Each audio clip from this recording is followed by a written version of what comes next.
किधर है ध्यान? कलीसिया का ध्यान किधर है? मैंने क्या बोला अभी?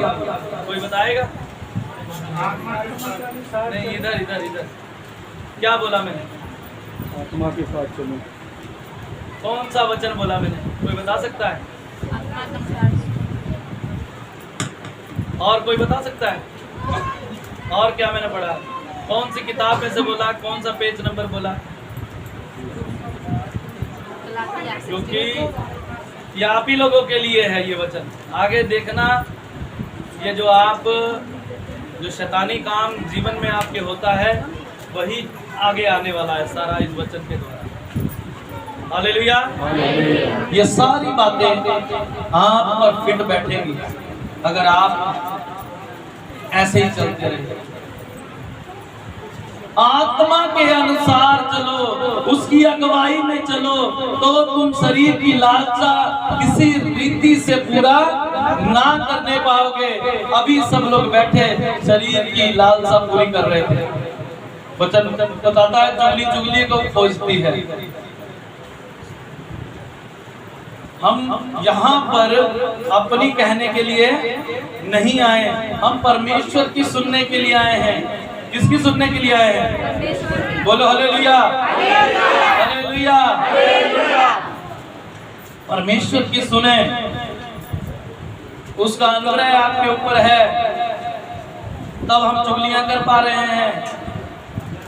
अगर जिस दिन उसका अनुग्रह खत्म हो गया, सब कुछ खत्म। हे मनुष्य, तू किस गल दा घमंड करता है? तू भाप वर्गा है, तू सुखी घाह वर्गा है। थोड़ी जी आग लगी तो जल गया। तू झुकी उस भूसी के समान है जो पवन से उड़ा दी जाती है। थोड़ी सी हवा आई और उड़ गई। ऐसा मनुष्य है।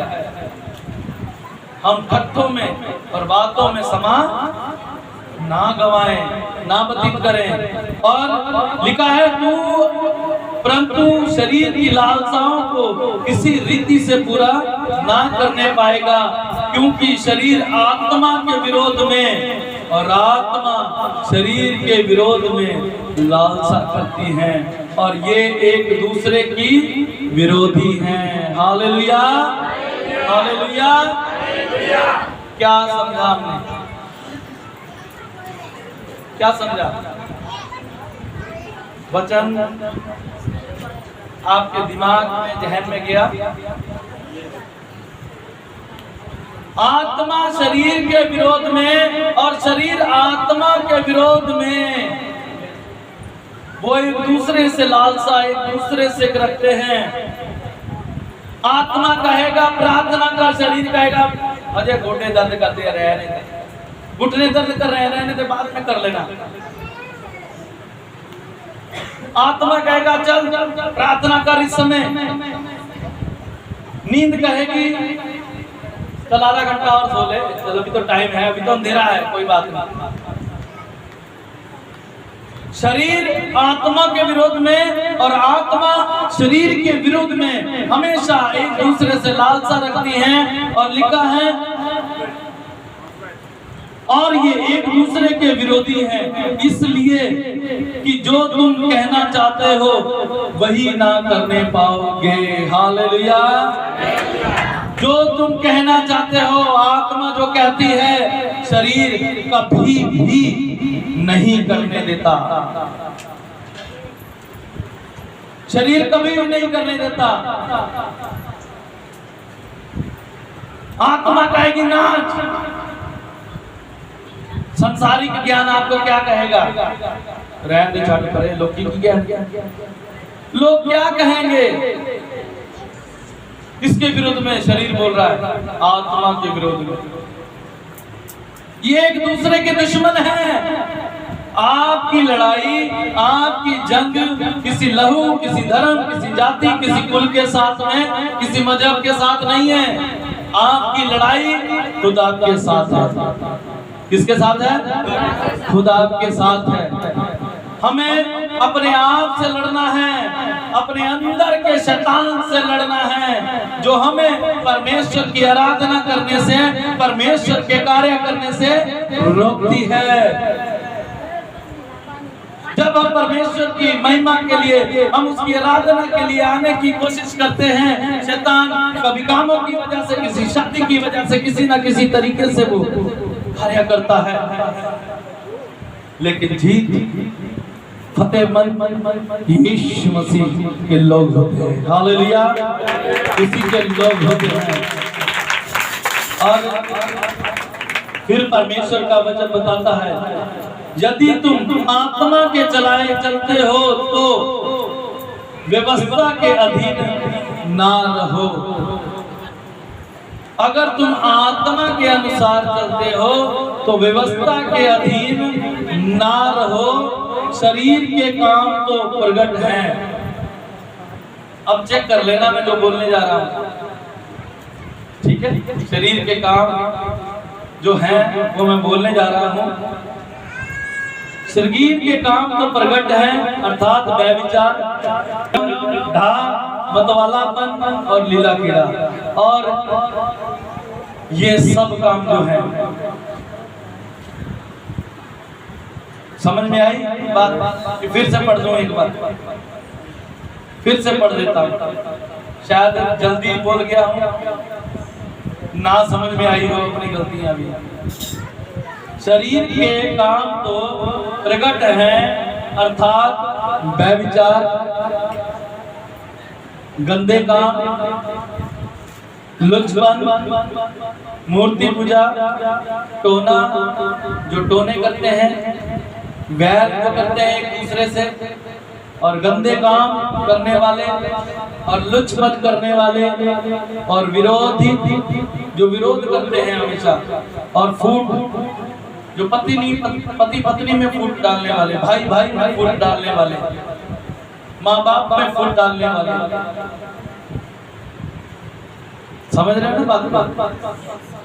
ऐसे लोग, विधर्म करने वाले, विधर्म का मतलब अन्याय करने वाले, ढहा करने वाले, जुल्म करने वाले, मतवालापन, जो नशे में मतवाले रहते हैं। भाई सानू तो किसी की लोड़ नहीं, इसका मस्ती दे विच। हालेलुया। बहुत सारे ऐसे डेरे हैं जो मस्ती दिलाते हैं और नशों में, क्योंकि जिस डेरे में मेरे पास भी काम करते हैं, ऐसे बहुत सारे स्थान हैं जहां पर नशा चढ़ता है, जहां के गुरु लोग जिनको वो मानते हैं वो खुद नशा करते हैं, चाहे भांग का, गांजे का, सिगरेट बीड़ी का, दारू का, किसी भी चीज का। अगर मैं नशा करता हूँगा तो मैं आपको नशा करने से रोक सकूंगा? कभी रोक सकूंगा? अगर मैंने बोला कि नशा ना करना, तो शायद मुंह पर तो ना कहें, बहुत लोग दिलेर भी हैं, मुंह पर ही बोल देते हैं, लेकिन पीछे बोलेंगे खुद तो नशा करता है, हमें शिक्षा देता है। खुद नशा करता है, हमें शिक्षा देता है। आपका गुरु जैसा होगा, चेला भी वैसा ही होगा। इसलिए हर एक का निशाना किसकी ओर होता है? गुरु की ओर।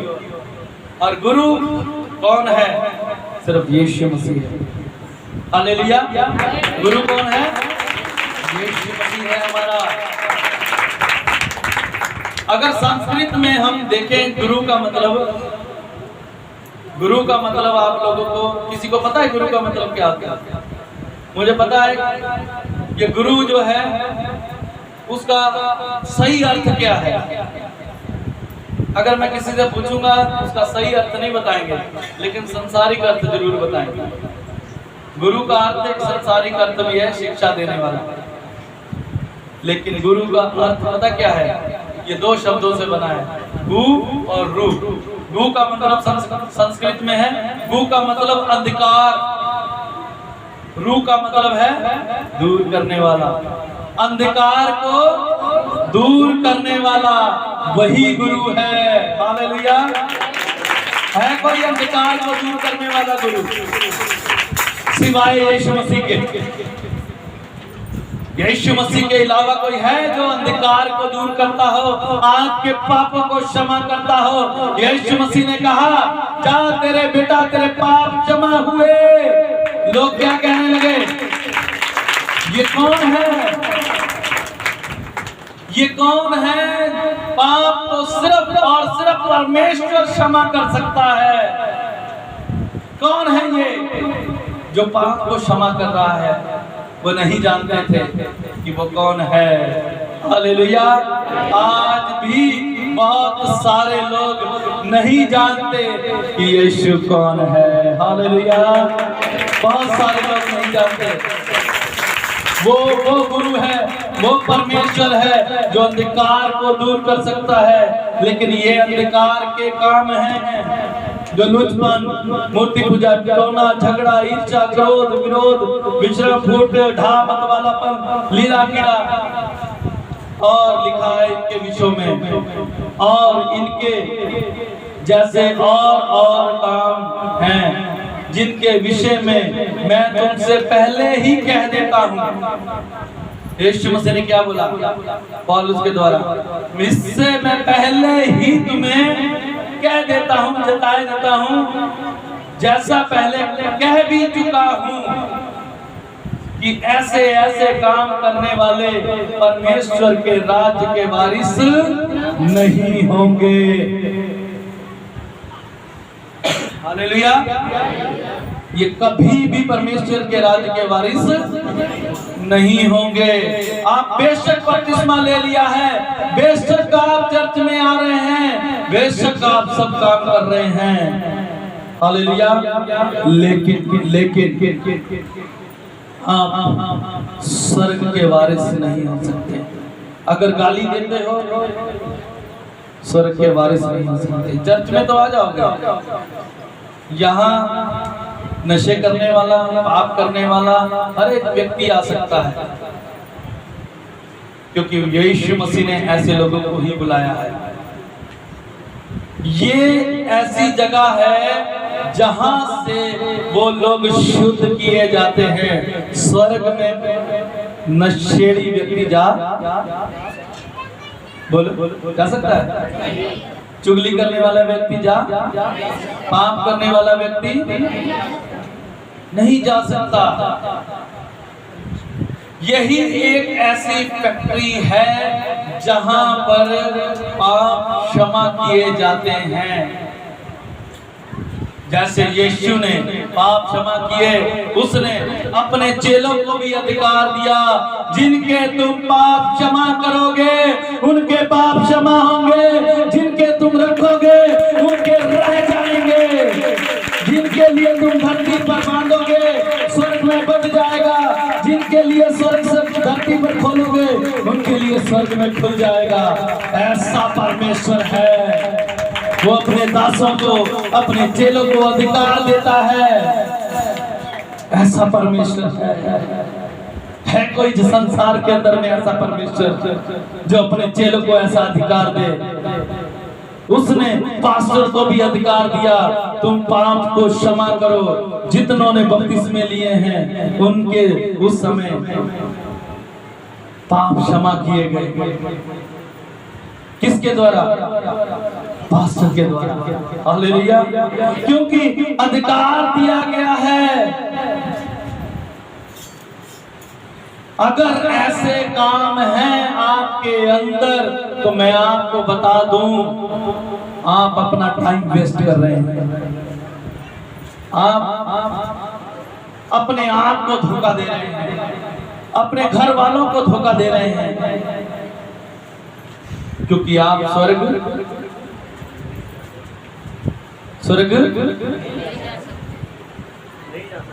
बोलो से बोलो नहीं जा सकते। हालेलुया। अब स्वर्ग जाएंगे कौन? हालेलुया। अब स्वर्ग जाएंगे भी कौन?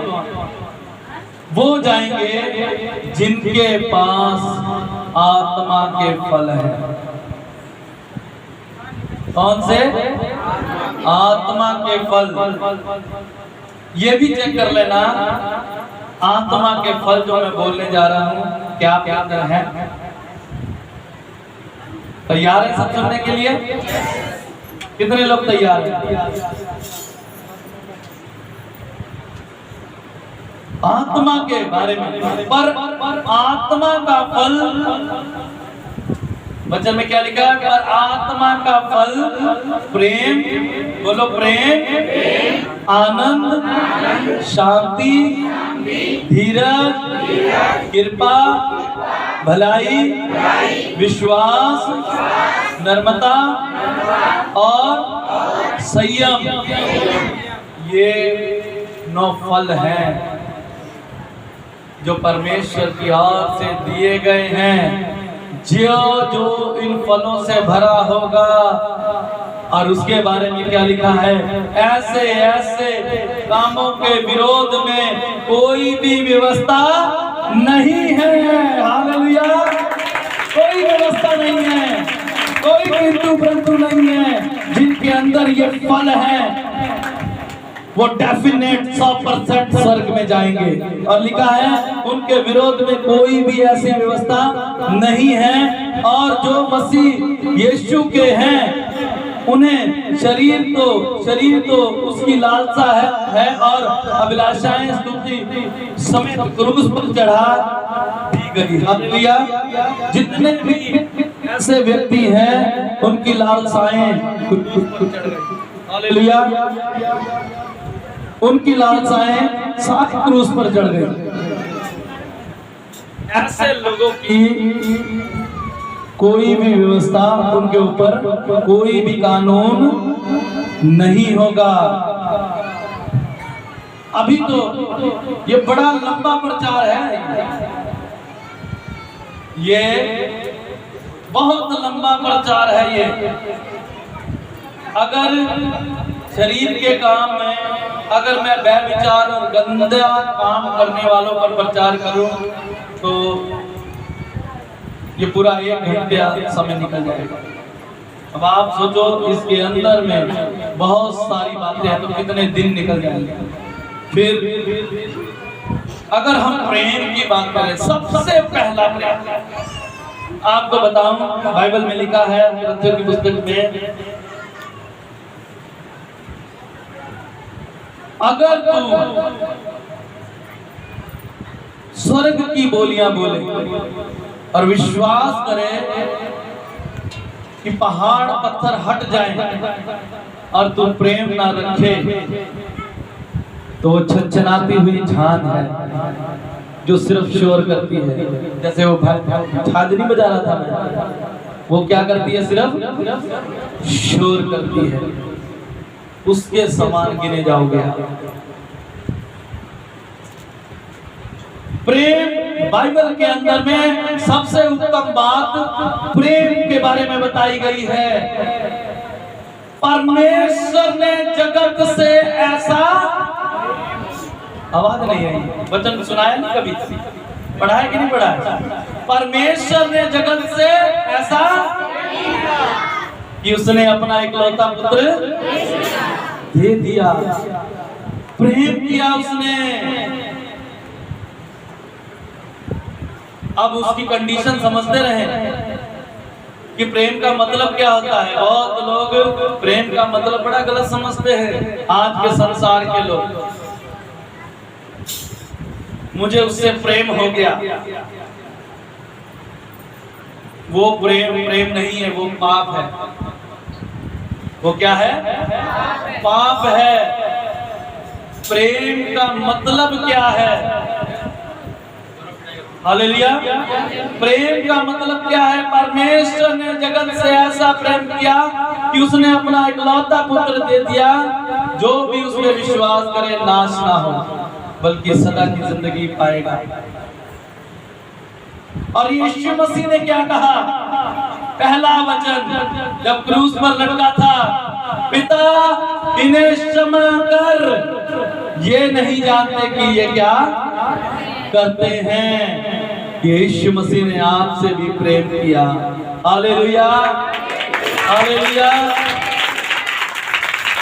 उसने हमसे इतना प्रेम किया कि उसने अपनी कुर्बानी दे दी। ये प्रेम का मतलब है अपने आप का बलिदान कर देना। ये प्रेम है।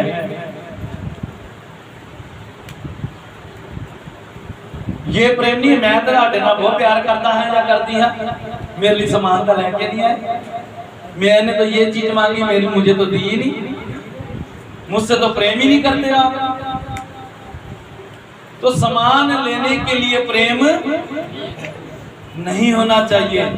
सामान लेने को क्या कहते हैं, अभी हम पढ़ करके हटते हैं, लोभी व्यक्ति जो है, हालेलुया, लोभी व्यक्ति जो है वो लालची जो होता है वो ऐसी बातें अपने अंदर रखता है। हालेलुया। और एक कबीर दास जी ने भी बहुत अच्छी बात कही है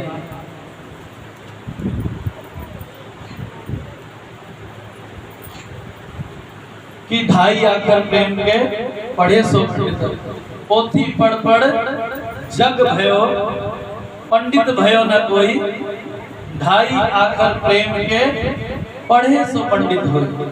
पंडित का मतलब क्या है, परमेश्वर के नजदीक के लोग। हम आज के संसारिक के लोगों को जानते हैं, वो क्या परमेश्वर के नजदीक ले जाते हैं? वो सिर्फ अपनी झोली और जेब भरने के लिए आते हैं। आपको डराएंगे और अपनी जेबें भर लेंगे। अगर मुझे जेबें भरनी होती तो मैं बहुत सारे लोग यहाँ पर परेशानी की हालत में आए जो हजारों भी लाखों भी खर्च सकते हैं। कहावत है ना, मरता क्या नहीं करता,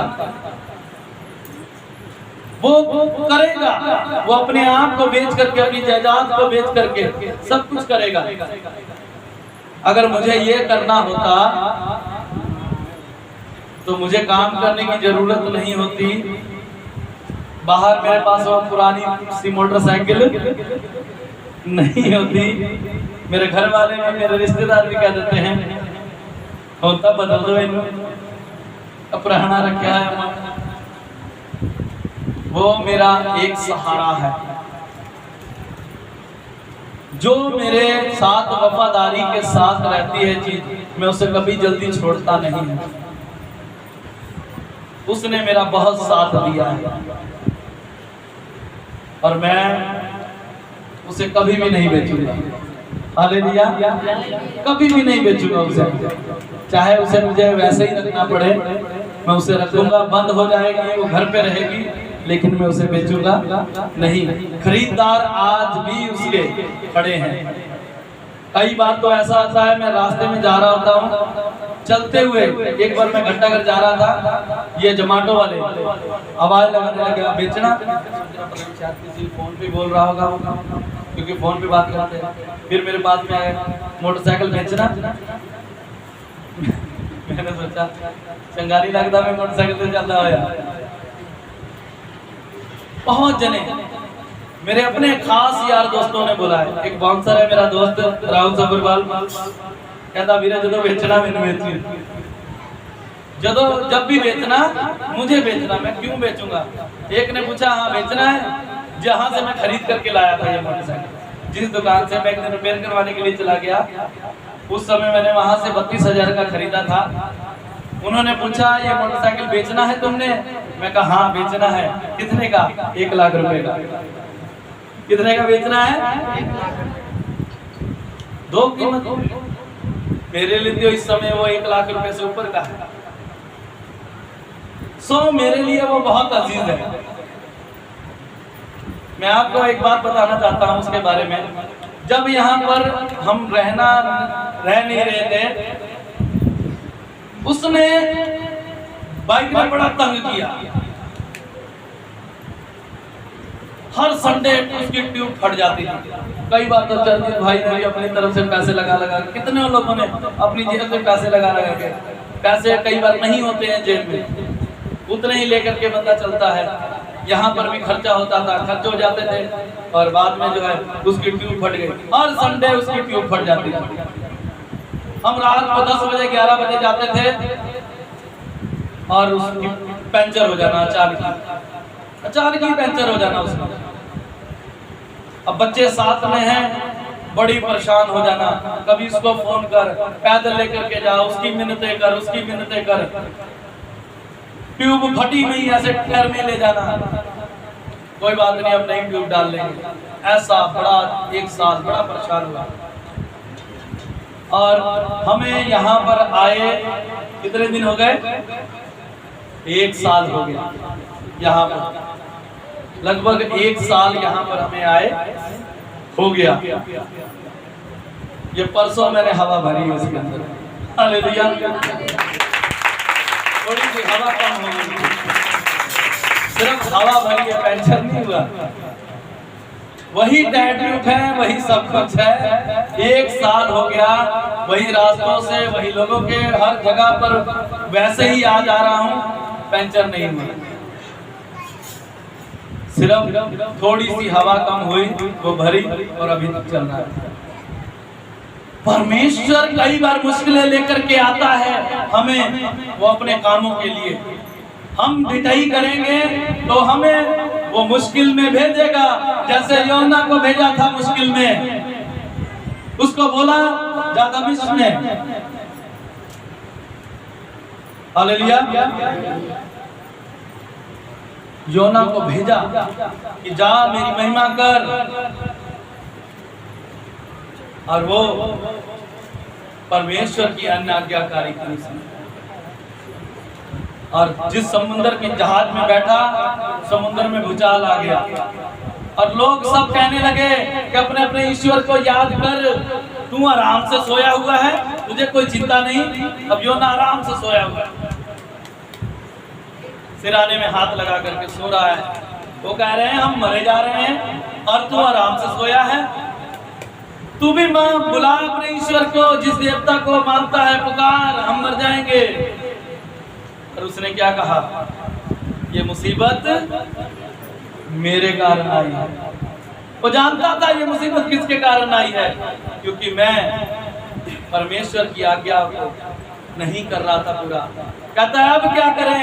कहता अब क्या करना है, मुझे उठा करके समुद्र में फेंक दो। और वैसा ही उन्होंने किया, और वो जल्दी फेंकना नहीं चाहते थे, और तब भी उन्होंने तौबा की। कहते प्रभु ये पाप हम पर ना लगे, हम इसके कहने पर फेंक रहे हैं। पहले परमेश्वर से डरते थे लोग, आज तो चाकू घुसाने में टाइम नहीं लगा। पहले आज किसी की प्रॉपर्टी हड़पने में टाइम, किसी की जायदाद हड़पने में टाइम, किसी का धन मारने में टाइम नहीं लगता। पहले डरते थे लोग, कहा कि इसका दोष हम पर ना लगे, और समुद्र में फेंक दिया। और जैसे ही फेंका, समुद्र शांत, और उसको एक बड़ी मछली ने निगल लिया। योना को बड़ी मछली ने निगल लिया। अब मछली पानी के अंदर में रहती है, आपको पता है कि जब वो पानी के अंदर में सांस लेती है तो पानी उसके जबड़ों से जा करके फिल्टर होकर के बाहर निकलता है। लेकिन वो कोई भी पानी के अंदर में रहती है तो प्यास उसे भी लगती है, वो भी पानी पीती है।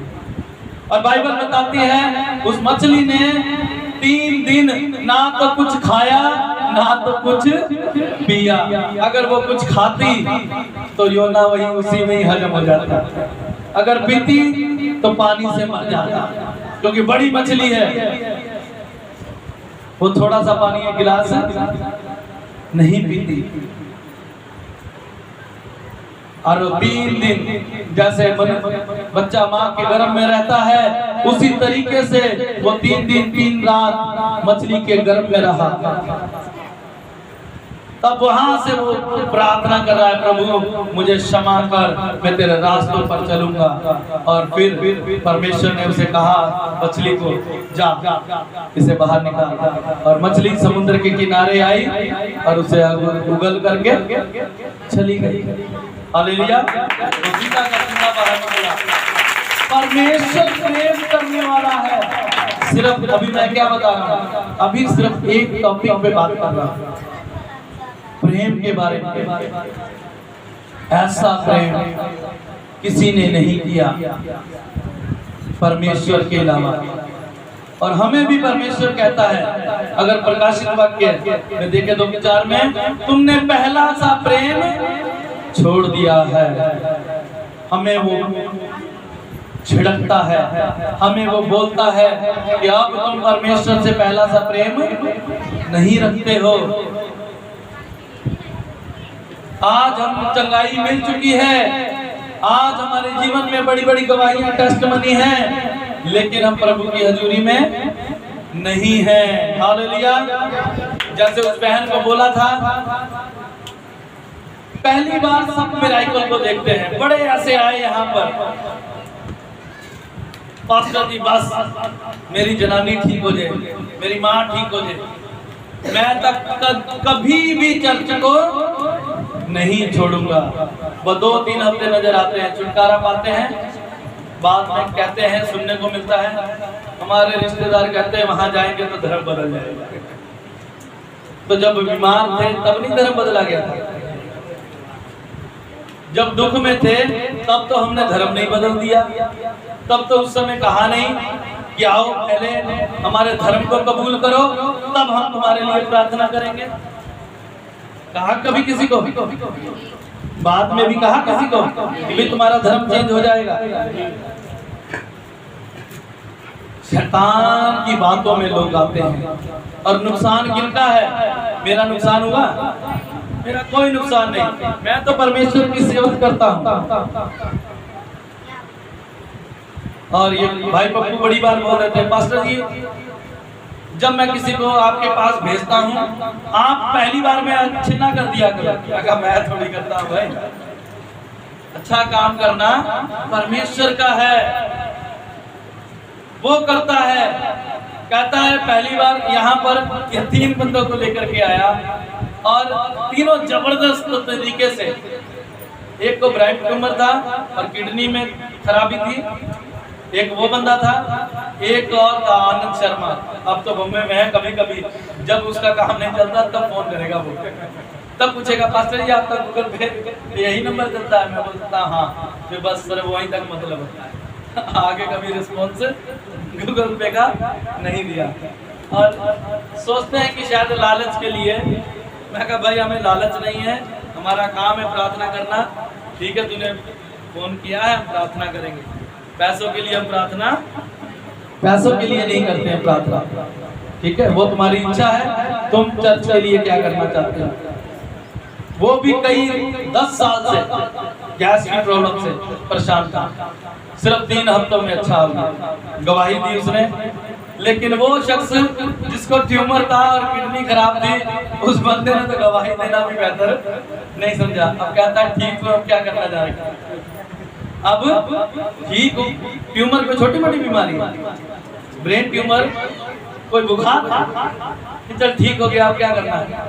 किडनी जो खराब हो जाए वो छोटी मोटी बीमारी है, कहता अब ठीक हो गया, अब क्या करना जाकर? तो जो चंगा करता है, क्या आदमी फिर से कोई समस्या में नहीं जाएगा? आज कोई समस्या आपके जीवन से चली गई तो क्या आपकी जिंदगी खत्म हो गई? क्या फिर कभी दोबारा की समस्या में नहीं जाओगे? फिर कभी उस परमेश्वर के पास आओगे? क्या आपकी सुनेगा वो? तो मेरा यीशु है ऐसा, वो फिर भी सुनता है। वो मनुष्य नहीं है, वो संसारिक नहीं है कि ले भाई नहीं आया तो मैंने तुझे अब तेरे लिए प्रार्थना नहीं करनी है। वो फिर भी कहेगा आ मेरे बेटे आजा, मैं तुझसे प्रेम करता हूँ, तू मेरा इनकार कर पर मैं तेरा इनकार नहीं करता। जैसे परमेश्वर के पास हम आए हैं, वैसा परमेश्वर है, वो अंत तक वफादार है, वो मृत्यु तक वफादार परमेश्वर है। हमारे मरने तक वो हमारे लिए बचाने की कोशिश करता रहता है। हालेलुया। अब जैसे उस बहन के बारे में कि बहन ने चंगाई पाई तो आगे बताया, वो आए उसने चंगाई पाई। अब मैं पूछना बंद कर दिया और कहना भी छोड़ दिया मैंने कि भाई तुमने आना है या नहीं आना है। अब मैं प्रचार कर रहा था, जैसे मैंने बताया था कि पास्टरों के बीच में उस दिन मैं प्रचार कर रहा था। 3 तारीख को मुझे प्रचार करने का मौका मिला। सब इतने अभिषेक से भरे हुए पास्टर थे उनके बीच में, और खुदावंद ने बहुत अच्छे वचनों से नवाजा। वहां पर मैं वहां बोल रहा था, मैंने सीखा आत्मा में एक बात,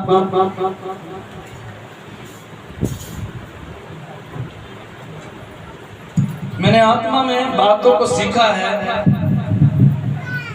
कि कैसे बढ़ना है।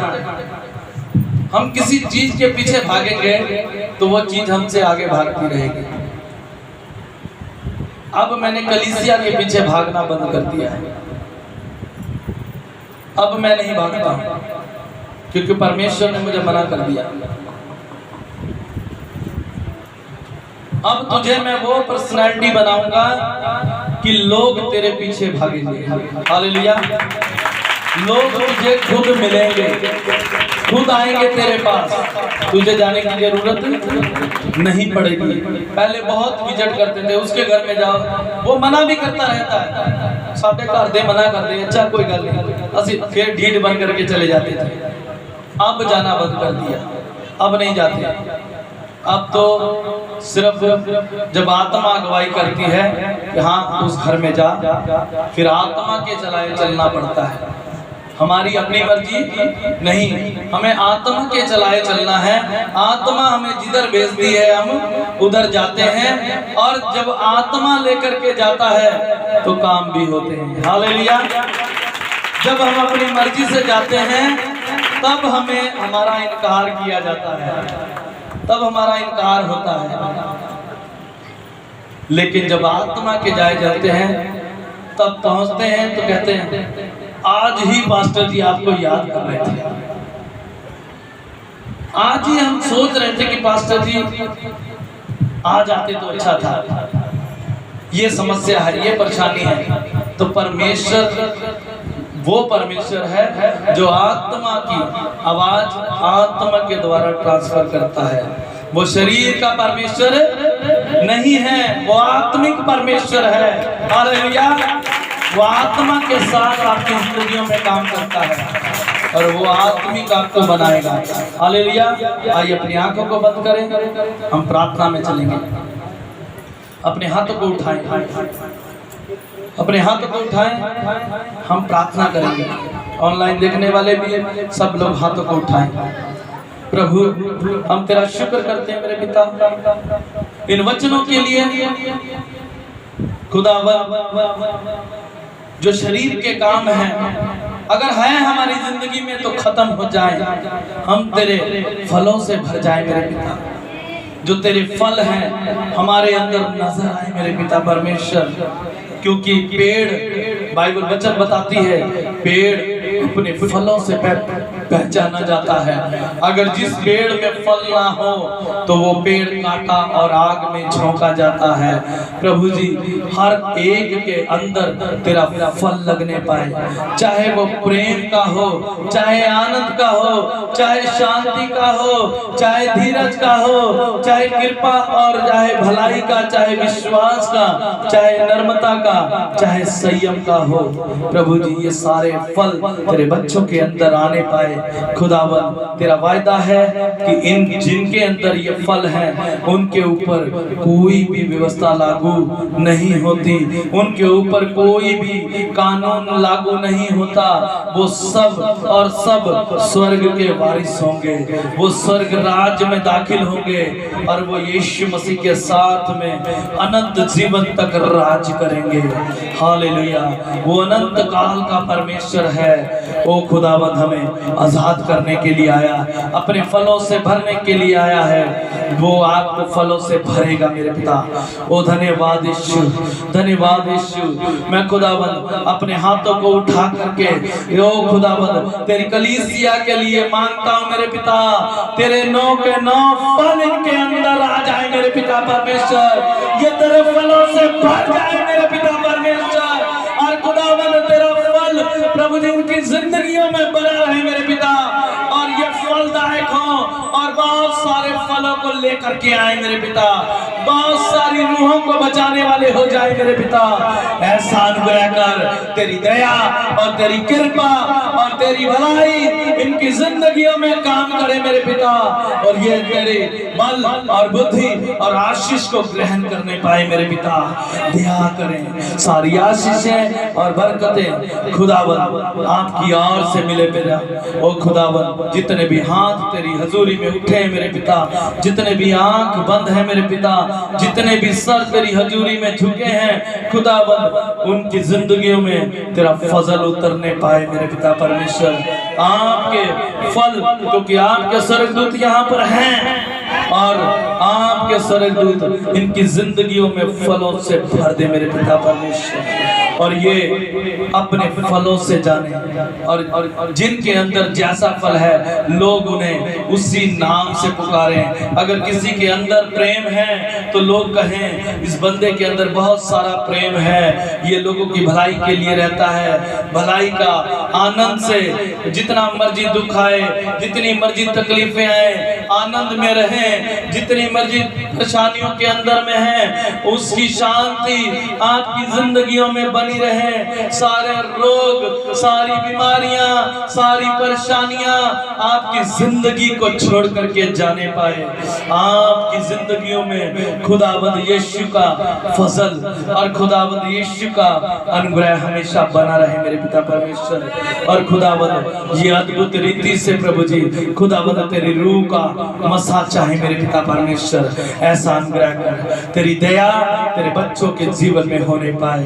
Hallelujah, hallelujah, hallelujah. खुदावंद यीशु के नाम से मांगते हैं, सब बोले आमीन, आमीन, आमीन। खुदावंद यीशु मसीह की, खुदावंद यीशु मसीह की, खुदावंद यीशु मसीह की, जो हमारे बीच में मौजूद, जो हमारे बीच में मौजूद। Hallelujah, hallelujah. परमेश्वर का धन्यवाद देते हैं, उसका फजल और उसका अनुग्रह आपकी जिंदगियों में बना रहे और आप बड़ी आशीष को पाए। अब प्रभु भोज का समय है और सब लोग अपने आप को तैयार करें। भाई भाई अलग लाइन को बना लें और बहनें अलग लाइन बना लें।